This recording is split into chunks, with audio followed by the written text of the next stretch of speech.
नमस्कार, मैं अनिल शर्मा आपका एक बार फिर से स्वागत करता हूं आपके अपने YouTube channel commerce by Pathak sir में। जैसा कि आप जानते हैं कि हमारा टॉपिक चल रहा है इंश्योरेंस। अभी तक हमने इंश्योरेंस का कंसेप्ट, फंक्शंस और फीचर्स कर लिए हैं। आज का जो मेरा टॉपिक है that is related types of insurance.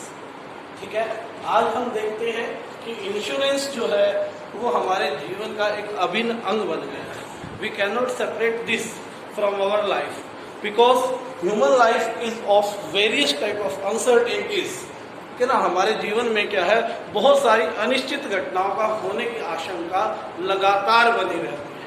ठीक है, सबसे पहले उसी से रिलेटेड है कुछ लाइफ इंश्योरेंस के बारे में बात करेंगे। ठीक है, जैसा कि मैंने आपके सामने लिखा हुआ है, 4 तरह का इंश्योरेंस है हमारे पास: life insurance, fire insurance, marine insurance और हेल्थ इंश्योरेंस। इसके अलावा भी आज मार्केट में बहुत सारे टाइप्स के इंश्योरेंस चल रहे हैं, लेकिन हमारे सिलेबस में अभी 4 ही तरह के इंश्योरेंस हमने पढ़ने।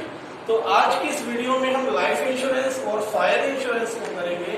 कल की वीडियो में मैरिज इंश्योरेंस और हेल्थ इंश्योरेंस को हम कवर करने वाले हैं। तो सबसे पहले आते हैं लाइफ इंश्योरेंस में। लाइफ इंश्योरेंस क्या है?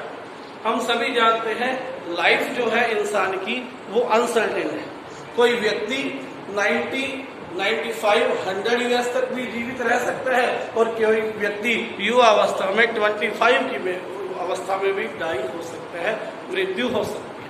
क्योंकि इंसान का जीवन क्या है, अनसर्टेन है। किसी भी सिचुएशन में उस इंसान को हम वापस नहीं ला सकते, लेकिन उसके परिवार को उसके जाने से होने वाले फाइनेंशियल लॉस को हम पूरा कर सकते हैं। और वही लॉस पूरा करने के लिए हमें जो दी गई है वो है लाइफ इंश्योरेंस। ठीक है, देखिए, दोनों ही सिचुएशन इंसान के लिए गलत है, अनिश्चित है। बहुत जल्दी मरना और बहुत लंबी आयु तक जाना। ठीक है, उन दोनों में क्या करता है, लाइफ इंश्योरेंस आपको कवर देता है। यदि कोई बहुत जल्दी मृत्यु को प्राप्त होता है, डाई हो जाता है, तो लाइफ इंश्योरेंस क्या करता है, एक लंप सम उसकी फैमिली को पे कर देता है। ठीक है, और साथ में क्या करते हैं, एश्योरिटी हो जाती है कि आने वाले जो खर्चे हैं उसके एब्सेंस में पूरे कर दिए जाएंगे। लाइफ परिवार जो है वो सिक्योर हो जाएगा। अब दूसरी बात जो मैं आता हूँ, बहुत कम लोग जानते हैं कि सर ज्यादा लंबे समय तक जीवित रहना किस तरह से हानिकारक है, वो अनसर्टेन चीज कैसे है। देखिए, 60 की एज तक हम जीवित हैं, हमारे हाथ पैर अच्छे से काम कर रहे हैं, हम अपनी अर्निंग कमा रहे हैं। लेकिन कोई व्यक्ति 90, 95 तक जाएगा, 30-35 साल आयु बिताना विदाउट अर्निंग के मुश्किल हो जाता है। तो ऐसी सिचुएशन में हमें लाइफ इंश्योरेंस जो है हेल्प कर सकता है। क्योंकि आज मार्केट में ऐसे प्लान्स अवेलेबल है, जब आप लाइफ इंश्योरेंस में एक प्रीमियम पे करके 60 के एज तक आपको प्रीमियम पे करना है, उसके बाद आप जितनी आयु तक जीवित रहते हो आपको इंश्योरेंस कंपनी पेंशन देता रहता है। Pension plans are available in the market. तो दोनों सिचुएशंस में लाइफ इंश्योरेंस क्या करता है, आपको हेल्प करता है। दूसरी बात, लाइफ इंश्योरेंस का एक एड ऑन फीचर ये है, ये आपको इन्वेस्टमेंट भी देता है और सिक्योरिटी भी देता है। इन्वेस्टमेंट प्लस सिक्योरिटी, दोनों बेनिफिट आपको यहां से मिलते हैं। आप और कोई भी इंश्योरेंस लेंगे, आपको केवल सिक्योरिटी मिलती है बट इन्वेस्टमेंट नहीं। सपोज कीजिए एक व्यक्ति ने 10 साल के लिए, 10 इयर्स के लिए कोई बीमा पॉलिसी खरीदी। ठीक है, वो हर साल कुछ प्रीमियम पे कर रहा है। सपोज करते हैं 50,000 रुपए वो हर साल पे करता है। 10 इयर्स उसके बड़े सेफली निकल गए, उसके साथ कोई अनफेवरेबल इवेंट नहीं हुआ, यानी कि उसकी मृत्यु नहीं हुई। तो इसका मतलब ये नहीं है कि ये जो पैसे उसने भरे हैं वो उसके खत्म हो जाएंगे, एब्सॉर्ब कर लिए जाएंगे। उसे क्या मिलेगा, मैच्योरिटी पर मैच्योरिटी बेनिफिट मिलेगा। अर्थात उसे एक इन्वेस्टमेंट भी प्राप्त हो रही है, यानी कि उसकी सेविंग्स भी साथ साथ बन रही है।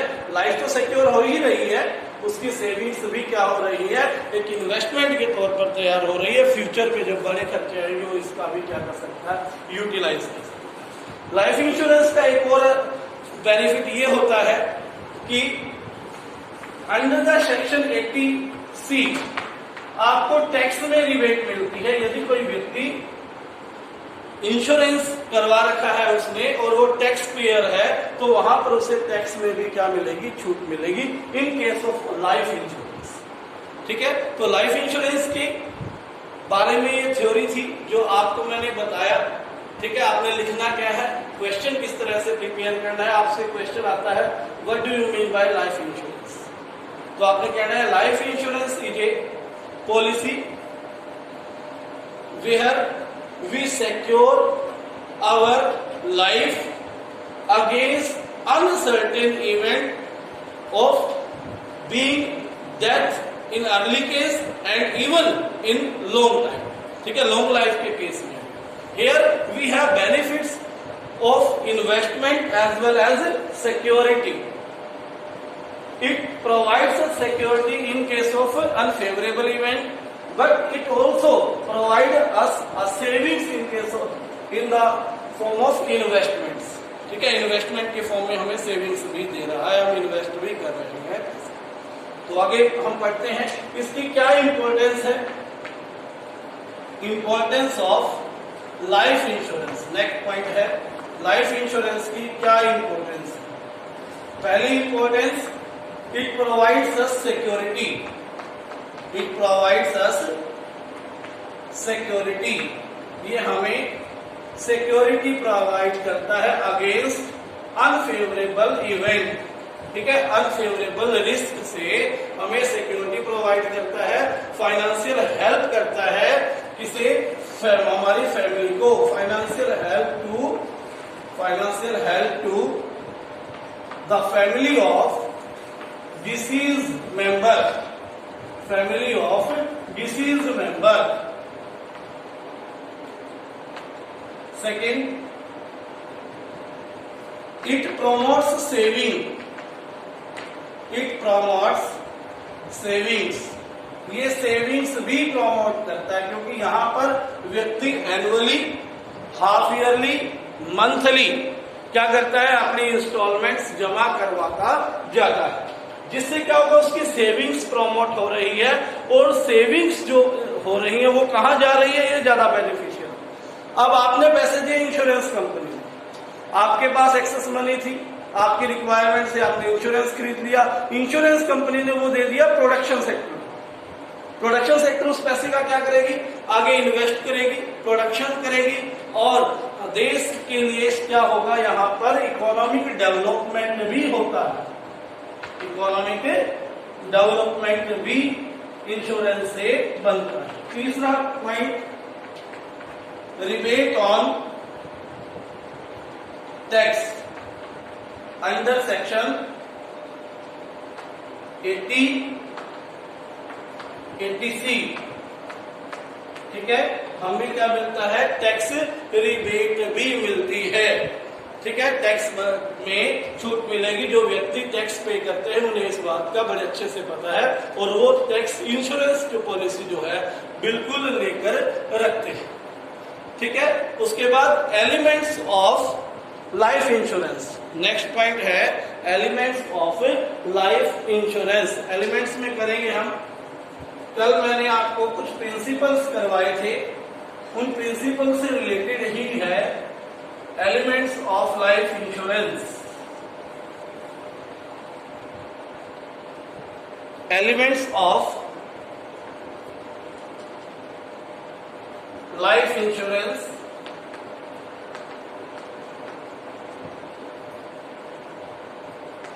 सबसे पहली बात, it applies principal of good faith. कल मैंने आपको बताया था principle of utmost good faith क्या होता है। इसमें क्या था, कॉन्ट्रैक्ट करने वाली दो पार्टीज यानी कि इंश्योरेंस कंपनी, जिसे हम यहां पर इंश्योरर कहेंगे, और जिस व्यक्ति का इंश्योरेंस हुआ है उसे इंश्योर्ड कहेंगे।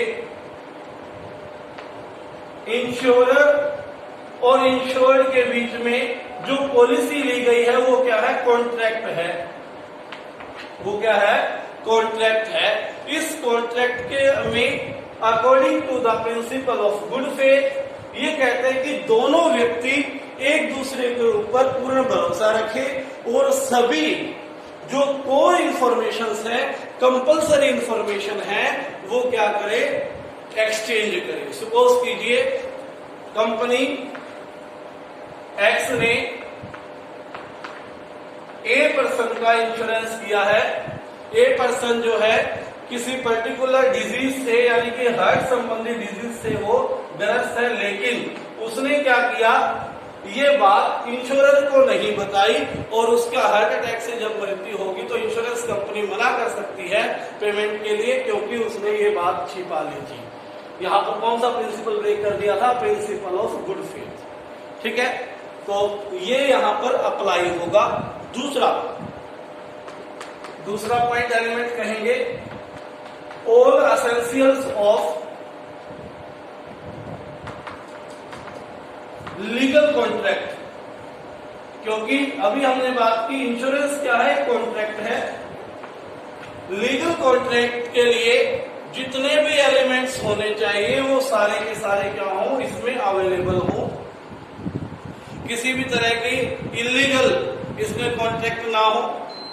ठीक है, कोई विशेष ऑब्जेक्टिव से किया गया लीगल विशेष ऑब्जेक्टिव से जब हम कोई कॉन्ट्रैक्ट करते हैं किसी दूसरे को लॉस पहुंचाने के लिए, वो भी जो है यहां पर क्या होगा? वॉइड कॉन्ट्रैक्ट माना जाएगा, वो लीगल नहीं माना जाएगा। ठीक है, तीसरी बात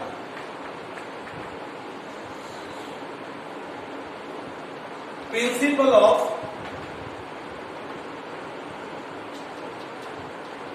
इंश्योरेबल इंटरेस्ट। कल भी बात हुई थी हमारी। प्रिंसिपल ऑफ इंश्योरेबल इंटरेस्ट में क्या था? In case of life insurance जब हम पॉलिसी ले रहे हैं उस समय पॉलिसी लेने वाले व्यक्ति यानी कि इंश्योर्ड का क्या होना चाहिए? इकोनॉमिक इंटरेस्ट अवेलेबल हो। ठीक है, सपोज कीजिए एक हस्बैंड ने अपनी वाइफ की इंश्योरेंस पॉलिसी ली, तो हस्बैंड को अपनी वाइफ की लाइफ में क्या है? इकोनॉमिक इंटरेस्ट भी है। ठीक है, इसलिए क्या है? ये वैलिड कॉन्ट्रैक्ट होगा। लेकिन ये किस समय होना चाहिए? एट द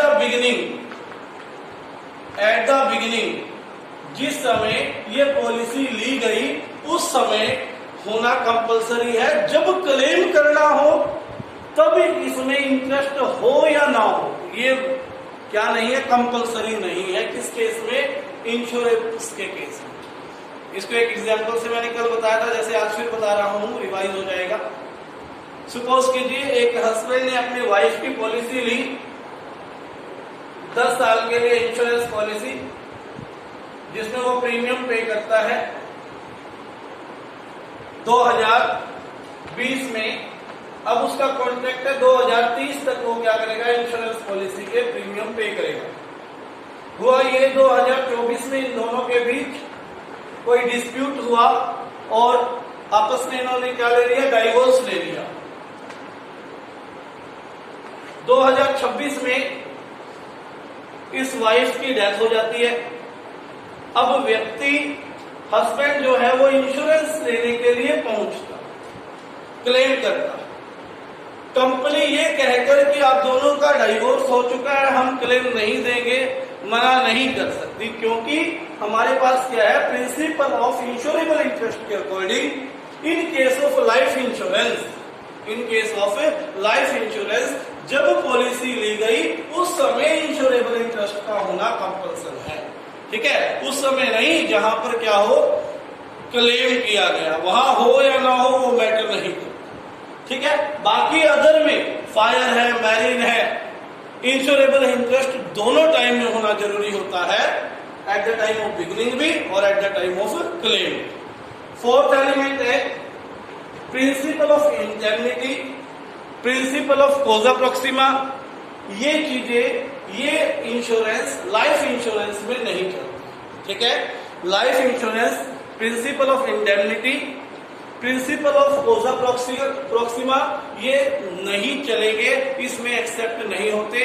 लाइफ इंश्योरेंस में इनको क्या किया जाता है, इग्नोर किया जाता है, इनको छोड़ दिया जाता है। ठीक है बात, लाइफ इंश्योरेंस का ही टॉपिक हमारा बहुत बड़ा हो गया, वीडियो बहुत लंबी हो जाएगी अगर हम फायर इंश्योरेंस को भी लेके चलते हैं। तो आज सिर्फ इतना ही कर लेंगे, कल एक और वीडियो बन जाएगी हमारी, तब उसमें कवर कर लेंगे। धन्यवाद। अगर अभी तक आपने वीडियो को लाइक नहीं किया, लाइक करें और चैनल सब्सक्राइब करें।